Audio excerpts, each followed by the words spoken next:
This cozy pumpkin patch is more than just autumn vibes. It's painted with the new Simptap acrylic markers from Arrtx. I've tested a few acrylic markers over the years, and these are hands down the best that I've used so far. In this review, I'll walk you through how they perform, share a few tips, and show you how I brought this whimsical fall scene to life. Let's get started. Hello everyone, welcome back to my channel. Today I'm going to be using a product that Arrtx kindly sent me to provide a review for them, and they are called Simptap Acrylic Marker Set. 48 saturated colors. They are waterproof and have a brush tip. Strong coverage and bright, and available to be used on various surfaces. So I haven't unpacked these yet, so we're going to do a review video of them. And I'll just get the plastic off. It arrived to me very well packaged, quite safe packaging. And on the back here, they show what the colors are and the numbers. It's just for reference, but they also have, sorry, let me get the elastic out of the way here, the instructions on the back of the box as well. So let's crack this open and see what we've got here. So each marker has a number on the back that you can use for your swatching. And the instructions are on each pen. They also have a clear window here, which will let you know how much paint you have left in the marker. And I haven't seen that on any other paint markers that I'm familiar with. And then on the back, they have the button that you have to push to release the paint into the tip of the pen. So what I'm going to do first, and I'm just going to put that back on, I'm going to select the markers that I want to use for the painting, and then we will show you how to get these going. So I'm going to do, I'm just going to show you what we're going to do today. It's going to be a pumpkin themed card. You can use these as a card, or you could do 2 or 3 pumpkins just in the center and make a cute little painting out of it that way. So that's what we're going to be doing today. So I want to pick some of the colors that I have used in here. So I will pick possibly a lighter red if they have it, and then, which I'm sure they do because there's 48 markers. So I'm going to do the orange and another orange color. We'll do a yellow, and let's find that's kind of brown. Not sure about that one. I'm just gonna look at the back here to see which one I might want. I think 228 will be a good one. Is that what this is? No. 577. Okay, that's 228. So we'll see if the cap color matches what color is on the inside there. And then we're going to need a blue. And let's see here, which would be a nice blue. I know sometimes they use turquoise for these pumpkin paintings. That might be a nice complementary to these other ones. So I think, yeah, I might use the 316. We'll see how that turns out. Let's see, 316 is that one right there. Okay, so I think we've got our colors here.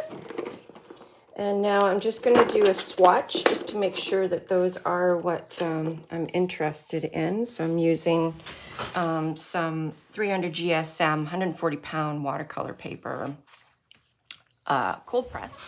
Going to follow the instructions on how to use these markers. So the first thing it says is shake well before use. And then I have to press the end button, and then it says start using, and then recap tightly after use. So shake the ink well before each use. Unless the pen tip feels dry during use, pressing the valve is not necessary. To prevent ink from splattering, please cap the pen during shaking. Okay, so we're shaking this up. And then we're going to, oh wait, what did it say? Did I have to leave the cap on? It said while I'm shaking it, I have to leave the cap on, I think. Yeah. Press top of marker body, and yeah, so it does show a picture here of the cap being on while you shake it. Then you can take the cap off and press the back button, and then we can test it out on our paper here. So I'm going to take the cap off the back, and we're going to push the end here. And I think you just have to do this a few times. See, it's already starting to go into the cap, the cap area for the brush tip area already.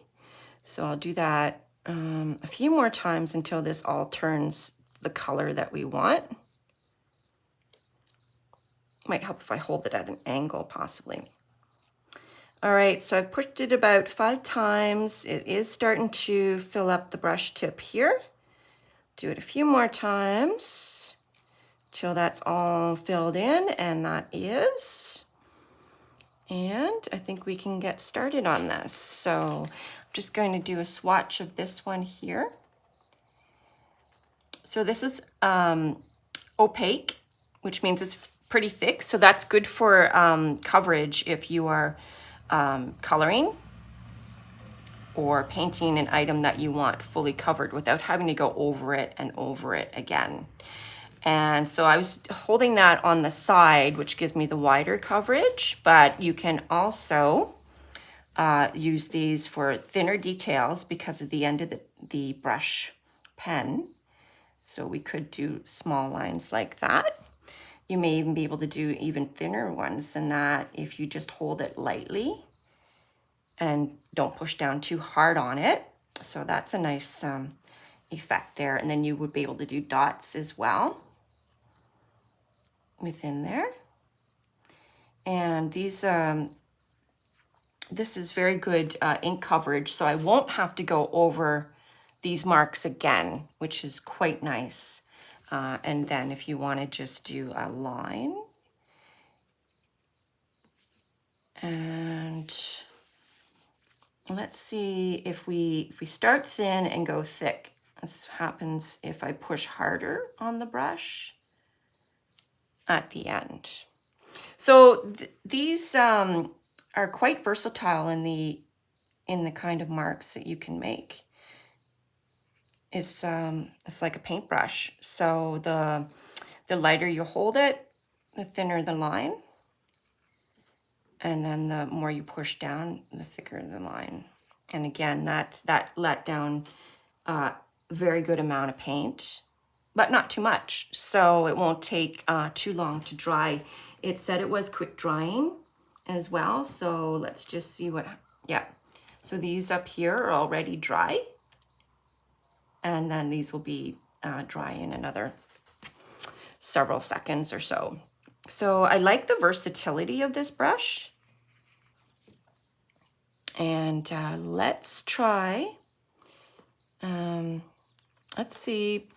It doesn't quite match the cap cover, but my recommendation to you is to do a card of swatches of the colors first.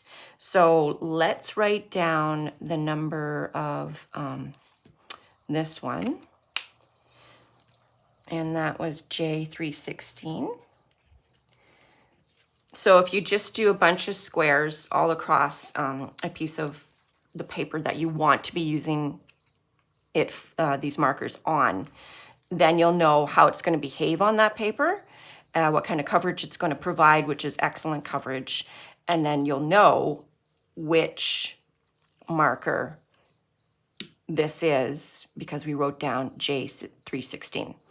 So that will help you to determine, rather than cap cover color, what the exact color is in the pen. So I always recommend swatching out your colors for markers and watercolors, so that way you know what the color is exactly on the type of paper that you want to use. So let's, I'm just going to put that back on the end, so that way it doesn't get pushed accidentally and then possibly, you know, have paint inside the end here.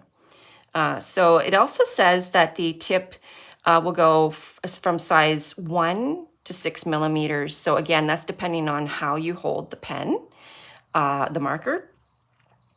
And again, the lighter and more upright, you'll get the thinner line. And then depending if you hold it sideways or you push harder, you'll get up to like 6 millimeters. So that's a nice versatile range there, rather than having to get, say, 2 different marker sets in order to get a wide range of line thickness. Okay, so I'm just going to, what I'll do is I'll finish swatching these out. It'll be the same process, and when I'm done that, we'll see them on the card, and then I'll decide whether I want to use those colors for our project or not. So these are the colors that we're going to use, and I think what the first thing I'm going to do is I'm going to draw out the pumpkin shapes, so the basic color underneath, and then go over it with my black fine liner. All right, so we're going to lay down a rough pumpkin shape here, like so, and then on the bottom. And what I might do after we're done this is, for highlights, we can use that gold metallic pen in the box. So I'm just going to intersperse some of these. I don't want them too close together. Some of these colors, we want them spread apart. And the coverage of this is quite nice. I'm not going to have to go back over that again to fill it up. So that's a really nice feature of these pens. I think this visibility of being able to see how much paint you have left in the pen is such a great idea. I do have a few pens like that, just fine liner pens, and it's just so handy to find out when you're going to be running out of a color, or if you're going to actually have enough color left for the project that you're working on. It also says it's sunproof here.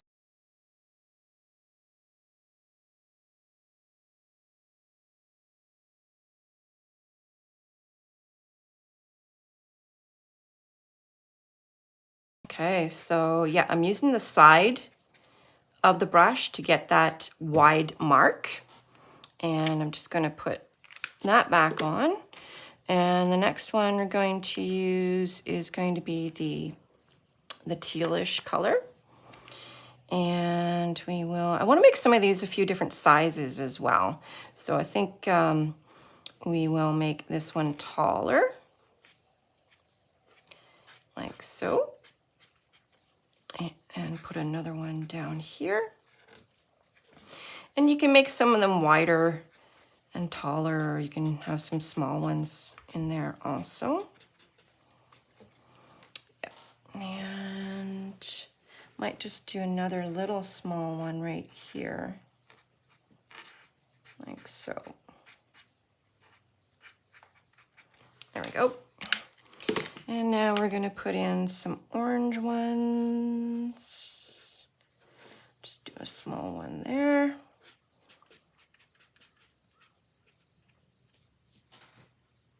Yep. And these dry fairly quickly on the paper. I only have a little bit of paint on my finger there.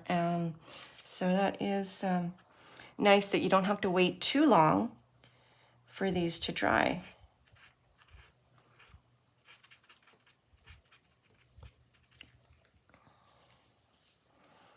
And I think we'll put one more here,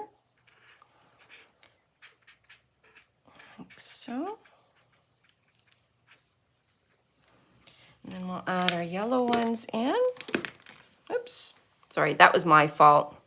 I let go of that pen and I smudged it a little bit, but I had just done that one, so.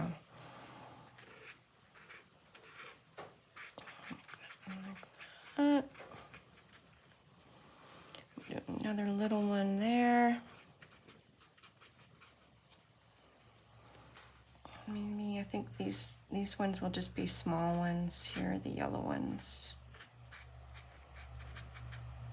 They could be like gourds. Okay, and then we'll just do another teeny tiny one down here. Like that. Okay, so, oops, put that back in. So we are going to let that dry, and then we'll come back with our shadows and the black fine liner details, and then I'm going to swatch out that gold and silver, and we'll see how the gold works on these pumpkins. Okay, so I'm just waiting for a few of these to finish drying, but I've already swatched out the silver metallic there, and that's a pretty good silver. So let me just write that down there, 778, J778. And then I'm going to do the gold here. Now, I think maybe I wasn't quite holding them properly earlier. The picture shows more that I have to hold it at an angle. So it was taking me a few more pumps than probably necessary. So it's just a few pumps that way. And if you hold it, oops, sorry. If you hold it down, it'll fill up quicker. Yeah, so there's another pump that's, yep. So it's probably, you know, maybe 6 pumps at the most. And I think if you just hold it down, angled, that it won't take as long to fill up. Then sorry, my finger locks here. If I bend it too far, then the joint locks here, so then I have to unbend it. So I apologize for that. So that's why I'm having mechanical issues with my finger, not the pen. I am right-handed, so that's I could try with my left hand, but it's already filled up here now. So let's put that on the paper. And yeah, that's a nice gold. So I think that will look nice over, and if you want to test it out, we can do that here on one of our oranges. Just a practice pumpkin here, which we would have to let dry before we can add the gold to it. There, we're going to wait for that to dry, and we'll just work on our black lines here, and that should be dry by the time we're finished that. The one thing I forget to do is put the cap on the end again, and then it won't fall off, but I think maybe some might be a little looser than others. I'm not sure. Nope, it seems to go on pretty good, so it doesn't seem to want to fall off.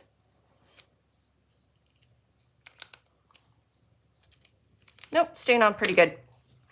All right, so we're going to draw our squiggly lines on here now, and some with the vines coming out.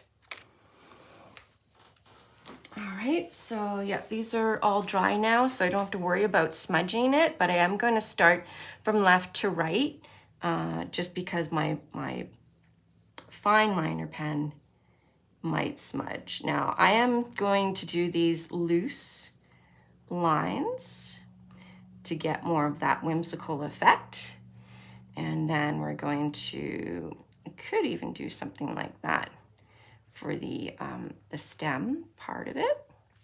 Have a little curl on the end, and then do our, oh, sorry, it's possible my fine liner pen is running out here because I use it so much. And then you just do some squigglies on it like that for the vines. I am going to add my shadows with the fine liner here.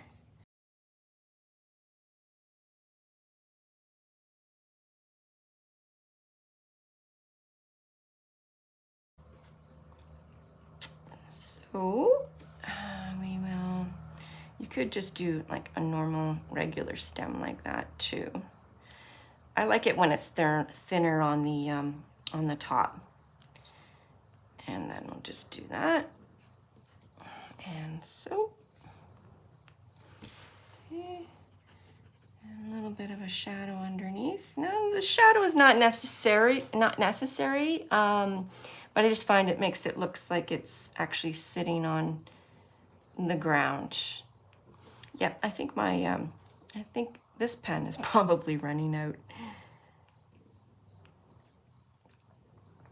And we'll just do that.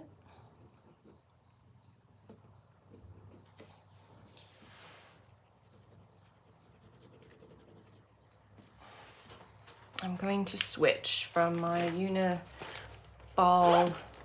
fine liner to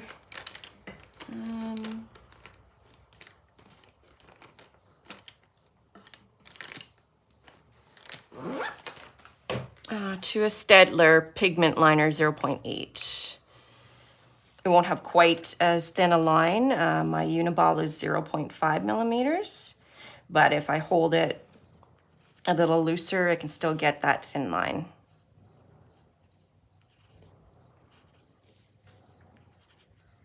And there we go.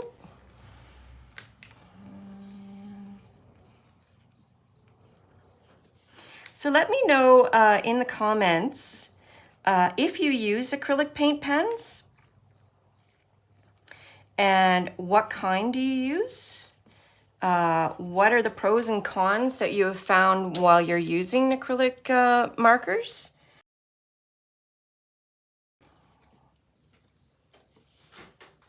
And for what kind of paintings, or do you just use them for, say, like coloring pages?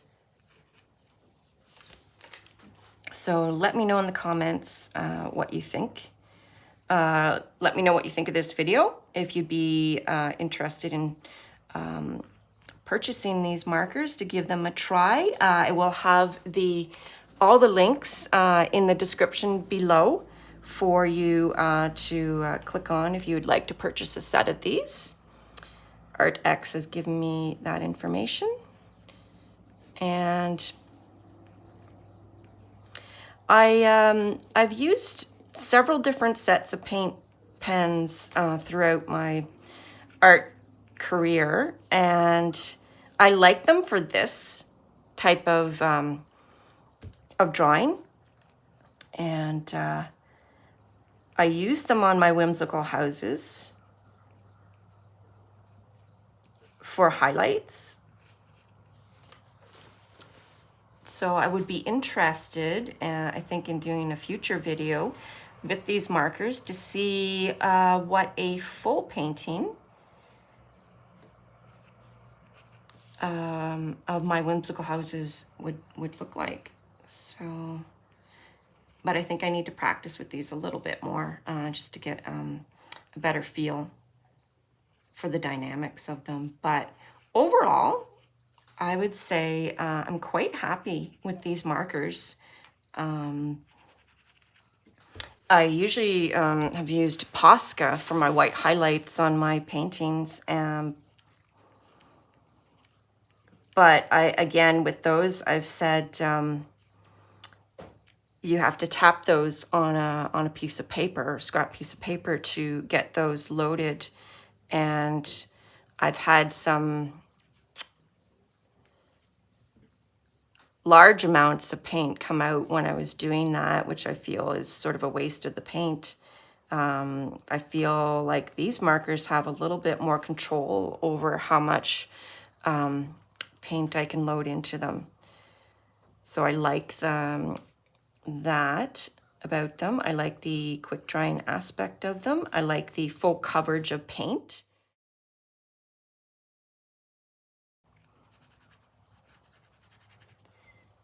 Okay, and one more here.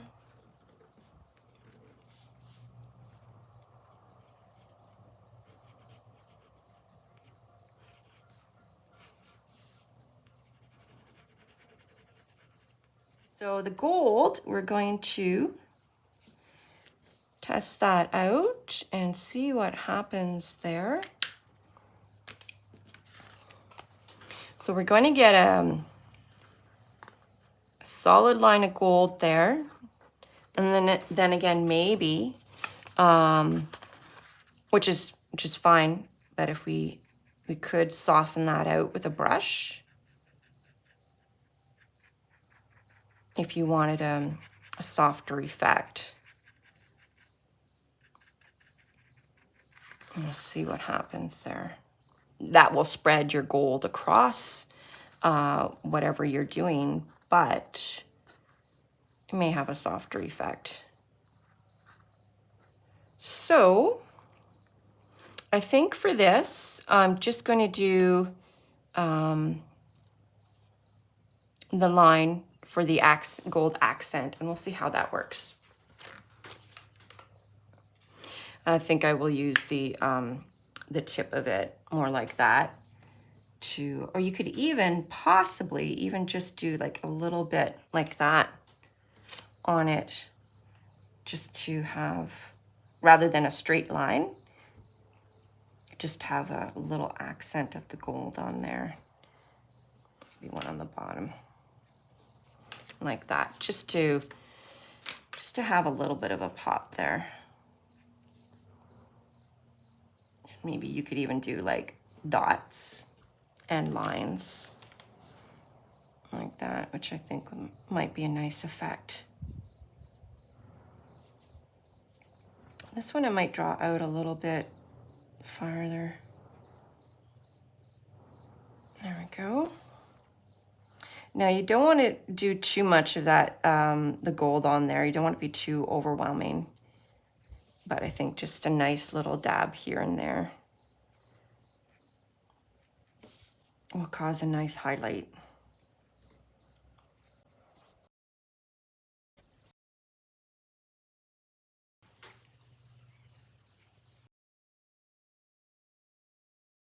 It flows really well. I feel like I have more control over this because of the brush tip rather than the round tip on the like the Posca paint pens. I feel like I can't do, this one has more freedom and flexibility to it. I can do better detail with it because of that brush tip. And the flow of the gold is, the paint and this particular gold is quite nice. Alrighty, so that is our painting here. I'm just gonna take this off here so you can see the effect of the gold. You can see it up here, but I'm going to tilt it. I'll take this off. And reuse that tape for later. So that is straight on, but when you look at it from the side, if you were to look at it from the side, and it's angled. And up close, you're like in real life, you know, up close like this, you're going to see that gold. And it's going to add a nice metallic shimmer to that.